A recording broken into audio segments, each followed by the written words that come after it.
Each week, Richard and Father Mark present a rigorous discussion of the Bible in a format short enough for your morning commute, but long enough to be substantive, posing difficult questions meant to keep you engaged.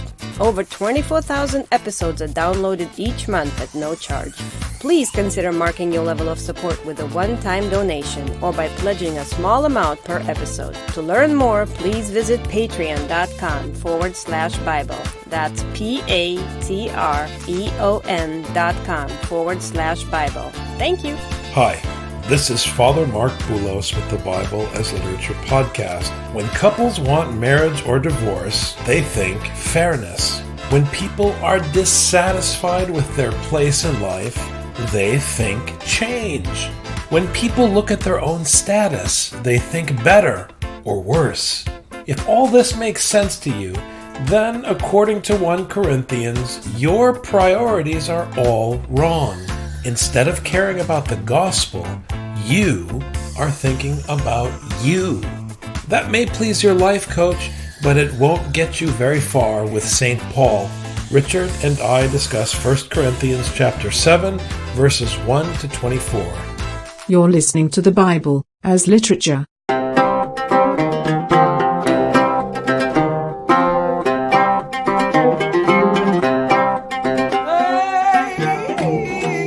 Hi, this is Father Mark Boulos. And this is Dr. Richard Benton. And you are listening to episode 108 of the Bible as Literature podcast. This morning we begin our discussion of the marriage triptych in 1 Corinthians. This is the first of 3 examples where Paul deals explicitly with marriage. And for Paul, sexuality and marriage, insofar as they're tied to the household, create the perfect opportunity to explain how his policy of just losing to the other plays out in everyday life. What we'll hear when we talk about marriage and sexuality in chapter 7 is that nothing matters but the gospel. So Paul's way of assessing what is right or what is wrong in the marriage bed pertains to its utility for the gospel. Too often people hear Paul's teaching and assume that it is unity and a peaceful accord for the sake of the church. That's not correct. The gospel is making a stop in the church on its way to the nations. And whatever it deposits in the church for the sake of the church's well-being is not for the church ultimately, but for the nations. Because if you are just inward-looking, then suddenly the church in Roman Corinth is no different than Israel in the story of the prophets. It is not unity for your personal enjoyment. Because as we've said, communities that just want to maintain unity for the sake of unity do really well in material terms, but what good is that if the gospel isn't preached? Now, concerning the things about which you wrote, it is good for a man not to touch a woman, but because of immoralities, each man is to have his own wife, and each woman is to have her own husband. Human beings have sexual drive. If you become obsessed or if you become all caught up in immoralities because of your sexual drive, the problem is not sex. The problem is that the gospel is not preached. The gospel is not served. You are wasting time. So in effect, he's saying, let's just get married so you have a sexual outlet so we can go back to studying and preaching. Paul has been spending so much time emphasizing purity and how purity is not what it's all about. Paul wants to take the emphasis off of purity and put the emphasis on love so that the gospel can continue to be preached. Sex here is like circumcision, is like food offered to idols. It's immaterial. With respect to the objective of God's household, your sexual desire is getting in the way. So Paul is effectively saying this is a correct and orderly way to deal with your sexual drive so that it is under control for the sake of the common good. Sexual immorality is always linked to apostasy and disloyalty towards God in particular. So here it's good for a man not to touch a woman because then a man can be completely dedicated towards teaching and to spreading the gospel. Now, because people are not faithful to the teaching, willing to dedicate their entire life to it, it's too difficult or whatever, then it's okay. Get married, have a wife, have a husband, so that at least instead of 100% dedicated to the gospel, at least you can be 80% dedicated. This is how you explain this passage to teenagers. You're in college, you're dating, fine. Is it affecting your grades? Now we have a problem. Is it affecting how much you're willing or able to help others who are in need? Now we have a problem. Is it destroying your relationships? Is it corrupting your priorities? For Paul, the issue is priority. What is your priority? Speaking as a true father, get your priorities aligned, and then sexuality will not be an issue, and abstinence will not be an issue. If it's an issue, we have a problem. No, the teenager can say, oh, but I love her, I love him, it's love. Yes, but it's a love where you get something back in return. Are you available to love the one who gives you nothing in return? Because this is the love that Paul wants to emphasize. The husband must fulfill his duty to his wife, and likewise also the wife to her husband. So now he's saying, okay, in the household, we have the opportunity for marriage. But now that we're married, we have to get back to the business of the gospel, which means that everybody has a duty to fulfill in the household, and everyone has to submit. That's the key point here. It's submission.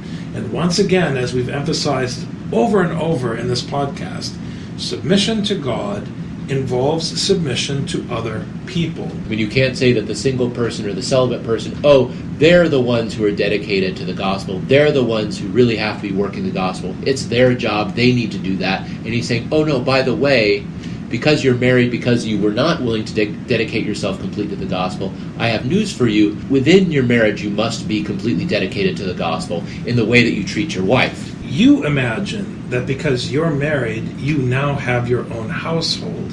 But if you are baptized in one of Paul's churches, it's not your household. You are within God's household, administered by the Apostle Paul or one of his proxies. Now, if that's the case, you are a slave.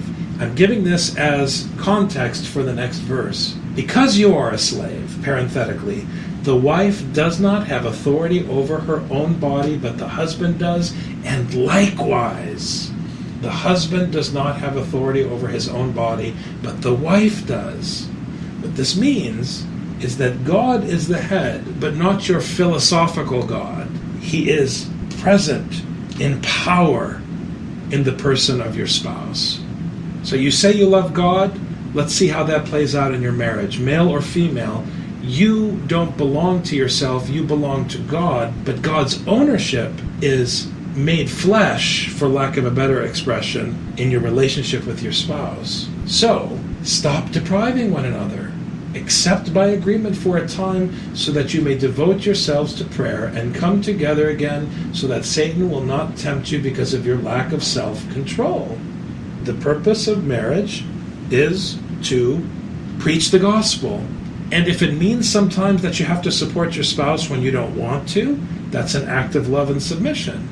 It cuts both ways. You can't impose sexuality on your spouse, but at the same time, if your spouse is in need, if you're able, you shouldn't deny them. This is what Paul is saying. And I like how it uses Satan here, because Satan is always the one that's there to test your loyalty, just like with Job. Oh yeah, he's so good, he loves you so much, but what happens if something bad happens? Is he really as loyal as you think? You don't want Satan to test your loyalty, so you make sure that your loyalty to your spouse is above all the most important. And I love this expression that he inserts, because it's a letter that's so forceful in the imposition of slavery and submission.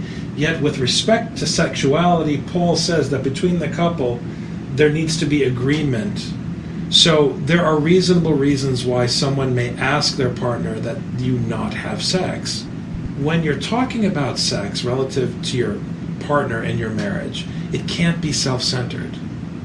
It can't be about what you want or you don't want, because your role in the marriage, male or female, is to help the other person in their vocation to study, to preach, and to live the gospel. But this I say by way of concession, not of command.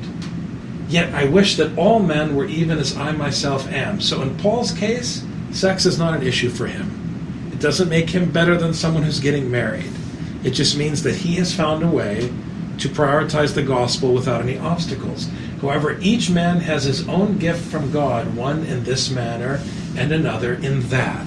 There easily could be within the community tension between those who are celibate and single and consider themselves extra dedicated to the gospel, and those who are married, who have a family, who consider themselves extra dedicated to the gospel because of the way that they have to love their family and love their spouse. And raise their children. And raise their children. They have all these reasons.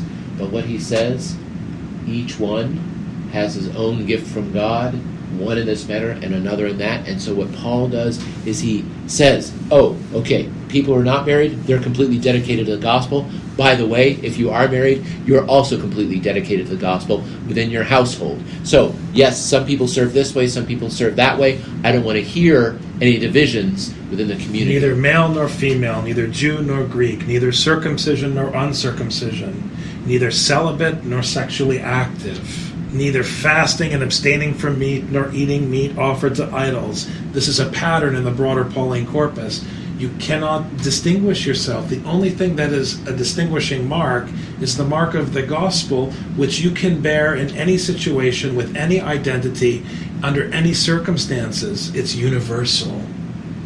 But I say to the unmarried and to widows that it is good for them if they remain even as I, but if they do not have self-control, let them marry, for it is better to marry than to burn with passion. And here people have misused and abused this verse over and over again, as though there's something about sexuality that is tied to perdition. All Paul is saying, and I'm going to repeat his point, is that one should not make an issue out of something that is not an issue. And if your lack of self-control makes sexuality an issue, it's no different than Peter and James making circumcision an issue. So find a way to dismiss it as an issue. And marriage is a gift from the Lord that allows you to have a sexual outlet in such a way that your life is ordered properly, so that you can get about the work and the service of God's teaching. He's not saying, if you're unmarried, if you're single, if you're a widow, good for you. No. He's saying, you may need to get married. He's not giving anybody any oxygen that they might be able to live off this idea that they might be just a little bit better than the other people. He keeps away that feeling of superiority that anyone might have. He's just saying it's better to get married than to be tied up in a knot about sexuality. Just get over yourself. That's what he's saying. And getting over sexuality is getting over yourself. And this is why we make such a big deal out of sex in popular culture, because we're egotistical. It's not liberation. It's self-enslavement to something that is just a part of everyday life. But to the married, I give instructions, not I, but the Lord, that the wife should not leave her husband, but if she does leave, she must remain unmarried, or else be reconciled to her husband, and that the husband should not divorce his wife. Very simply here, he's being consistent in what he's saying about unity and household order and submission. Just as you must submit to your spouse, you have no right to make demands of your spouse. You can't leave your spouse. Your spouse can leave you, but you can't leave your spouse. That's implicit here and comes out more and more in the letter, that you are the loser. Now, if you're both believers, Paul can say to both of you, you're not allowed to get divorced. But if your wife or your husband is not a believer and they want to leave you, you have no right to control them and keep them in your household because they don't belong to you. But now he's speaking to the addressee and saying, whatever your spouse wants, you have no right to leave, whether you're a male or a female. But to the rest, I say, not the Lord, that if any brother has a wife who is an unbeliever and she consents to live with him, he must not divorce her. You cannot impose anything on someone who is not within God's household. You have no rights. So you have to lose to your wife who is baptized, but you have to lose all the more to your wife who is not baptized. You can sense it, this feeling of individuals who want to make themselves pure. Oh, I have to distance myself from the unbeliever in order to stay pure. Oh, maybe I shouldn't be married in order to be more pure. This whole temptation of the human being to want to make themselves superior to others and therefore ruin the community and not submit to the other. It's what Paul is fighting against. And a woman who has an unbelieving husband and he consents to live with her, she must not send her husband away. You cannot divorce an unbelieving spouse. You have no right. For the unbelieving husband is sanctified through his wife, and the unbelieving wife is sanctified through her believing husband. For otherwise your children are unclean, but now they are holy. All this means is that by demonstrating the law of Christ in your submission to someone who does not accept the law of Christ as authoritative, you make the law of Christ functional in your household for the sake of your spouse and your children, whether or not they're baptized. There's an implicit judgment here too, because this is assuming, of course, that you, the believer, are actually acting like a believer. You're actually acting according to the gospel and following the preceding verses. Because you're not going to sanctify an unbelieving spouse if you yourself are acting as an unbeliever yourself. This is what Paul has been talking about over the last several chapters. Your actions according to your belief are more important than the belief that you have. And here it is, the gut punch that undermines fundamentalism and the desire to impose your religion on other people. Yet, Paul says, if the unbelieving one leaves, let him leave.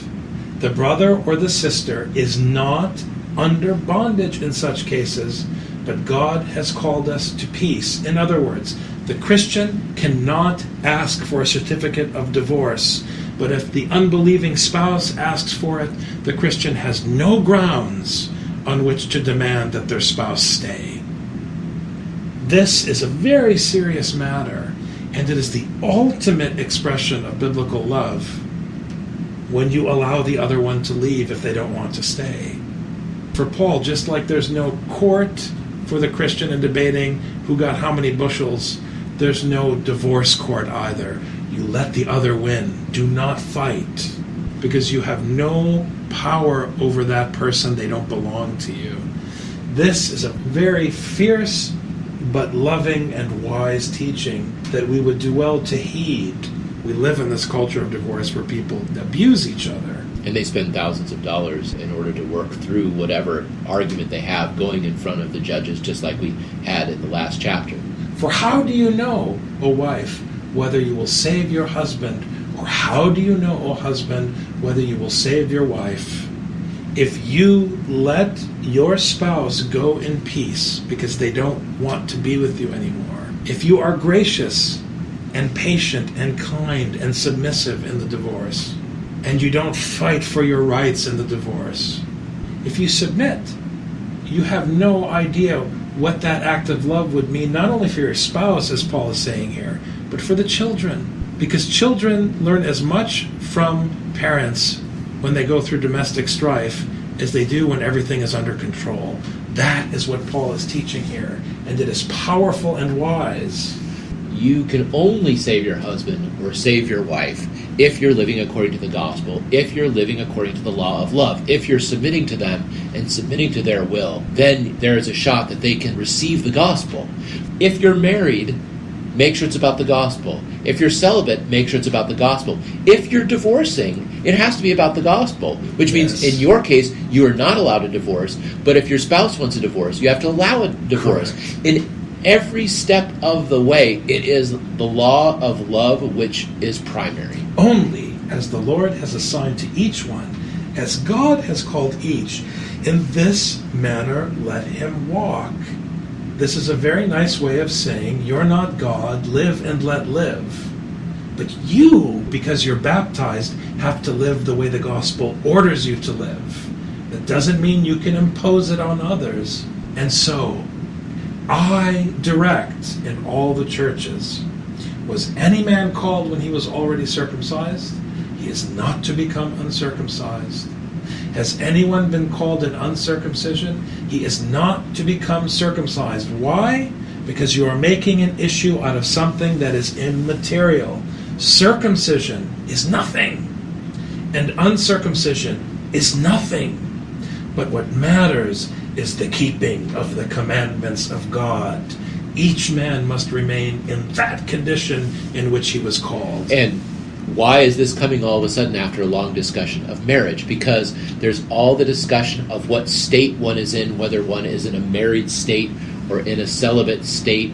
And we see in our own churches the way that whether one is married or whether one is celibate is a problem or a good thing or an advantage or a disadvantage. What he's saying is that it's all about receiving the gospel, because it has to be everyone teaching the gospel and living the gospel. And whether you come in as a believer so to speak, circumcised, or as an unbeliever, so to speak, uncircumcised. It doesn't matter, because whatever state you're in, you are to receive and teach the gospel. That is the only thing that matters. Were you called while a slave? Don't worry about it. But if you're able to become free, rather do that. If you can stay unmarried, it makes life a little bit easier, and you have more spare time to do the work of the gospel. But if you need to get married, get married. If you're a slave, you're a slave. If you can become free, fine. But don't make an issue out of it, because you can fulfill the gospel as a slave. Right, but freeing yourself from slave is not because slavery is bad. That's not what Paul is saying. He's, if you're not having to take orders from a master, then you can dedicate yourself 100% to the gospel. If the master has you doing a bunch of other chores, you submit according to the gospel, you live according to the gospel, you make sure the gospel is what runs your life, and that you do preach it at every possibility, but you still have to do whatever chores he has for you. This is offensive in an American setting for a couple of reasons. One, because of our history of abuse with respect to slavery in the United States, but also because we are consumers as Christians. We go to a church and we function not as members of a household in which we are slaves, but we function as consumers of the meal offered in the household, as though we are attending a restaurant gathering. People come to church, they ask, what will the priest do for me? What will this community do for me? They do not come with the mindset of a slave, which is what has the master of the household asked me to do. And so when you come across a verse like this, they start going into a tailspin trying to explain the sociological context and why Paul is using this, and he didn't really mean it, and if he lived in our time he would talk differently. I disagree. I think he was talking exactly about slavery in a Roman household, and I think that is the exact paradigm for what the baptized person is in church. Both with marriage and with slavery, you want to try to free up as much of your time and resources and strength so that you can be really dedicated to the gospel and teaching and preaching. I think it's a good challenge also to think, what are the things that come across our mind when it becomes time to serve the needy that keep us from doing it? Now, sometimes we have perfectly good reasons. We have to serve our family. We have to make a living so that our family can eat. Okay, fine. But Paul is encouraging you to free up yourself from whatever you can, as long as you are not crossing the law of love. So if things are going through your mind, I have to make sure that I'm saving more money, I have to make sure I can buy this thing, Paul would encourage you, those things that are keeping you from serving the gospel, what can you do about eliminating those without sacrificing the law of love? Can you remove those from your life, if at all possible? And this is a good challenge for those who are married and not slaves, to be thinking about this. What are things in our life that we can remove so that we are more dedicated to that following? The key with verse 21 is that his mention of slavery is special, because whether you are made free in worldly terms or not, you're still a slave, so what's the big deal? That's the point. It's a hit, because the married couple technically are slaves. The celibate technically is a slave. The slave is a slave, even if he gets freedom from his Roman master. It's a very difficult teaching, but it's the heart of baptism in 1 Corinthians. For he who was called in the Lord while a slave is the Lord's freedman. Likewise, he who was called while free is Christ's slave. Right. The difference between the human master and Christ as the master is that the only orders you have from Christ are the law of love, the gospel. Those are the only orders you have. So it's very easy to fulfill the gospel and be the slave of Christ, because your commandment is the same. When you have an earthly master, it's a little bit more complicated, but that's why Paul is saying, just make sure you're serving as a good slave. Make sure you're serving as a good husband or a good wife, because your command is always going to be, do the gospel, teach the gospel, no matter who your master is. You were bought with a price. Do not become the slaves of men. And here the verb for purchase, agorazo, is the same as what he uses in Galatians. It means to purchase a slave's freedom in the market. That's how the term is used. So he's reminding you that whatever you were when you were called, God owns you. God paid a price for you. Now you're his property. You don't go to work at your job and do whatever you want If you talk to your boss about your personal life, your boss says that's wonderful. But if your personal life gets in the way of work, your boss says we have a problem. That's how Paul is talking. You now work for God. So all this stuff is fine as long as it doesn't get in the way of your job. What a powerful metaphor for what a church community should be. Not a place where you go to be comforted and coddled, but a place where you go to get your assignment because you were baptized. Brethren, each one is to remain with God in that condition in which he was called. Because those who seek to change their condition are always trying to change their status. And it's not about your status, because he just emphasized you are a slave and you belong to Christ, and you no longer have a choice about what kind of status you want to have. When you're in the Roman household, you don't get to choose anything about your status. It's only up to the father who decides who has what status. This was in the story of the prodigal son. The kid wanted to be a slave. He said, no, you're my son. In the Roman household, the father can make you whatever he wants to make you. And so if you're trying to change your status, you're going against the head of the household. You're trying to impose your will on the order of things. Thanks very much, Dr. Benton. Thank you, Father. We'll pick up the rest of chapter 7 of 1 Corinthians in our next episode.